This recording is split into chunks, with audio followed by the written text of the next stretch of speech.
Good morning সকলকে। Preparation lab চ্যানেলের পক্ষ থেকে সকলকে স্বাগত।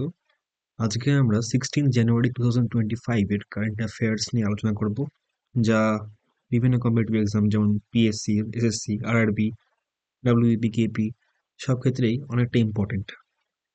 চলো শুরু করা যাক। ফার্স্ট প্রশ্ন, where is the developed India young leaders dialogue being organised? এটা হবে নিউ দিল্লি। নিউ দিল্লিতে কেন্দ্রীয় যুব বিষয়ক ও ক্রীড়া এবং শ্রম ও কর্মসংস্থান মন্ত্রী মনসুখ মান্ডাভিয়ার নেতৃত্বে develop India young leaders dialogue 10 থেকে 12 জানুয়ারি 2025-এর মধ্যে ভারত মণ্ডপম নয়াদিল্লিতে আয়োজিত হচ্ছে। এই ইভেন্টের লক্ষ্য হলো একটি উন্নত ভারতের জন্য উদ্ভাবনী সমাধান উপস্থাপনের জন্য তরুণদের একটি ভালো প্ল্যাটফর্ম প্রদান করা। পরবর্তী প্রশ্ন, which department will Ronish Chawla now head as secretary according to the recent appointment? এটা হবে department of investment and public asset management, DIPAM। Department of investment and public asset management, এটা এই ডিপার্টমেন্টেই যুক্ত হয়েছেন অ্যাজ এ সেক্রেটারি রনিশ চাওলা। তিনি বিহার ক্যাডারের 1992 ব্যাচের IAS officer ছিলেন। Martin Guptill announced his retirement from all format of cricket. He represented the dash team in his career, that is New Zealand. Martin Guptill, আশা করি ইন্ডিয়ানরা সবাই জানবে 2019-এ তার থ্রোতে ধোনি যে রান আউট হয়। মার্টিন ক্যাপটিল, যিনি নিউজিল্যান্ডের একটা দুর্দান্ত ওপেনার ছিলেন, তার এখানে রানের রেকর্ডগুলো দেওয়া রয়েছে, যদিও এগুলো এই ক্ষেত্রে অতটা ইম্পর্টেন্ট না। ইম্পর্টেন্ট বলতে এটাই যে তিনি ক্রিকেটের অল ফরম্যাট থেকে, মানে টি-20, ওডিআই এবং টেস্ট, 3টে ফরম্যাট থেকে তিনি রিটায়ারমেন্ট ঘোষণা করেছেন এবং তিনি নিউজিল্যান্ডের batsman. Which state government launched the Gunotsav 2025 program? এটা লঞ্চ করেছে আসাম গভর্নমেন্ট। আসাম গভর্নমেন্ট 6 জানুয়ারি 2025 তারিখে তার প্রধান শিক্ষা মূল্যায়ন কর্মসূচিতে গুণোৎসব 2025-এর প্রথম পর্যায় চালু করেছে। এই উদ্যোগের লক্ষ্য শিক্ষার মান, মানে গুণমানকে মূল্যায়ন করা এবং প্রায় 14.11 লক্ষ শিক্ষার্থী উন্নত শিক্ষার ফলাফল তাদের যাতে নিশ্চিত করা, এটাই তাদের মেইন লক্ষ্য। গুণমান শিক্ষা তাদের নিশ্চিত করা হয়ে থাকে, এটা গুণোৎসব 2025 এর প্রধান লক্ষ্য। আর এখানে 14.11 লক্ষের বেশি শিক্ষার্থী নিযুক্ত করা এবং 16,056টি স্কুল তৈরি করা, এটা হচ্ছে এই প্রোগ্রামের আন্ডারে। The Pravasi Bharatiya Express tour is offered to which group of people? Person of Indian origin, option C.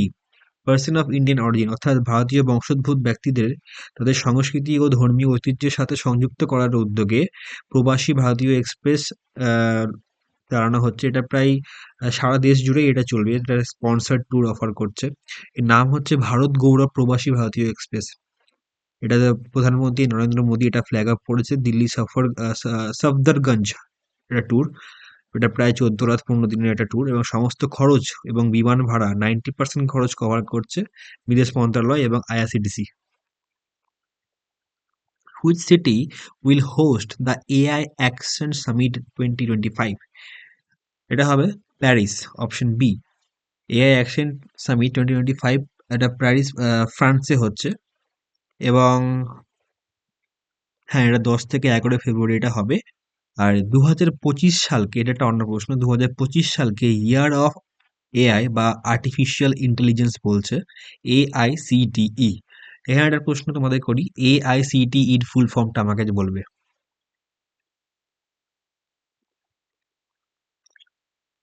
পরবর্তী প্রশ্ন, which country will host the 28 conference of speakers and presiding officers of parliament of Commonwealth countries, that is India?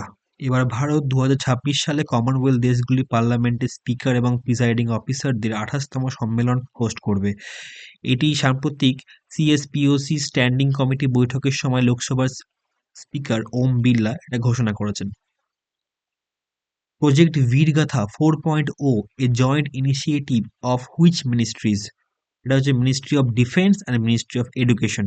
এই দুটো ministry jointly project 4.0 এটা মানে এটা initiate করা হয়েছে বা সূচনা করা হয়েছে। প্রজেক্ট বীরগাথা 4.0 প্রজাতন্ত্র দিবস উদযাপনের অংশ হিসেবে দেশব্যাপী ব্যাপক সাড়া দিয়েছে। এটি আজাদী কা অমৃত মহোৎসব অধীনে 2021 সালে চালু হয়েছিল।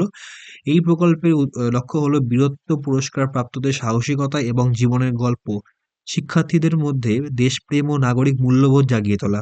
এটি প্রতিরক্ষা ও শিক্ষা মন্ত্রণালয়ের যৌথ উদ্যোগ। উদ্যোগে অনুপ্রেরণামূলক যাত্রা দেশব্যাপী পরিধি প্রসারিত করেছে।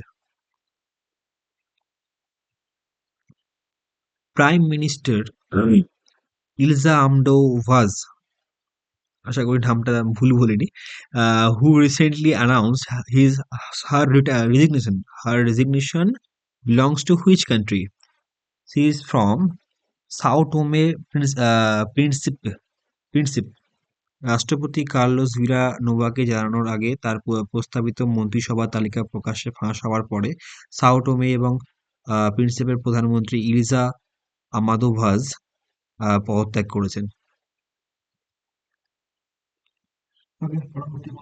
এবার জানুয়ারি প্রথম দিন থেকে আমরা দেখতে পাচ্ছি ইন্দোনেশিয়া এটা খুব নিউজে আসছে এবং ইন্ডিয়ার ক্ষেত্রেও অনেক দিক থেকে নিউজে আমরা পাচ্ছি। তার একটা রিসেন্টলি দেখলাম মাউন্ট ইবু, যা আগ্নেয়গিরি, যা ব্লাস্ট করেছে খুব ভয়াবহভাবে।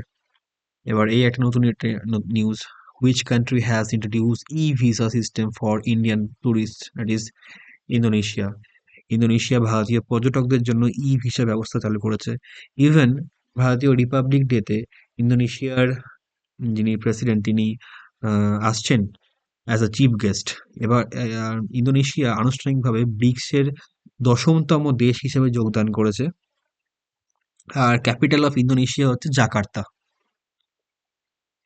পরবর্তী প্রশ্ন, বীমা সখী যোজনা লঞ্চড ইন হুইচ স্টেট? বীমা সখী যোজনা লঞ্চ হয়েছে গোয়াতে। গোয়ার মুখ্যমন্ত্রী প্রমোদ সাওয়ান্ত সকলের জন্য বীমা বা বীমা সখী যোজনা এই প্রদানের লক্ষ্যে এটা লক্ষ্য করে মানে চালু করেছেন। এটি life insurance corporation of India LIC বীমা সখী যোজনা মহিলাদের ক্ষমতায়নের জন্য ডিজাইন করা হয়েছে। এর বিশেষত্ব হচ্ছে এটি একটি সরকারি নির্মিত প্রকল্প। এই প্রকল্পের মাধ্যমে মহিলারা নতুন জীবিকার সুযোগ তাদের তৈরি করা হচ্ছে এবং এই প্রকল্পের মাধ্যমে মহিলাদের ক্ষমতায়ন করা হবে।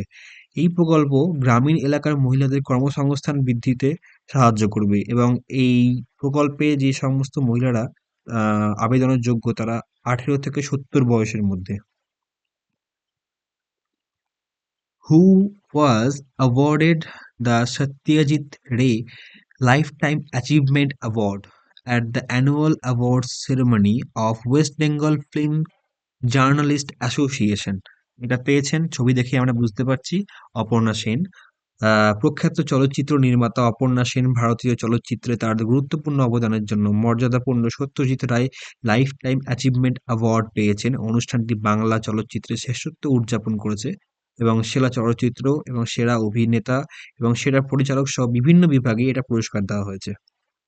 আমরা নেক্সট দিন West Bengal film journalist association বা ফিল্ম ফেস্টিভ্যাল যেটা হচ্ছে তার নিয়ে আলোচনা করব। এখানে ফিল্ম রিলেটেড অনেকগুলো অ্যাওয়ার্ড ডিস্ট্রিবিউট হয়েছে, সেগুলো আমরা ডিসকাস করব। আজকের মতো এইটুকুই। Thank you. পাশে থাকার জন্য সবাইকে অনেক ধন্যবাদ। ভালো লাগলে ভিডিওটা লাইক করবে, কমেন্ট করবে আর সাবস্ক্রাইব অবশ্যই করবে। আর যে সকল স্টুডেন্ট রয়েছে বা অ্যাসপিরেন্ট রয়েছে যারা বিভিন্ন পরীক্ষার জন্য নিজেদের প্রস্তুতি নিচ্ছে তাদের সঙ্গে অবশ্যই ভিডিওটা শেয়ার করে দেবে।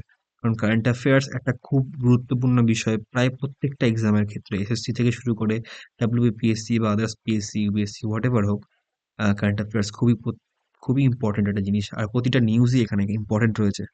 So thank you everyone.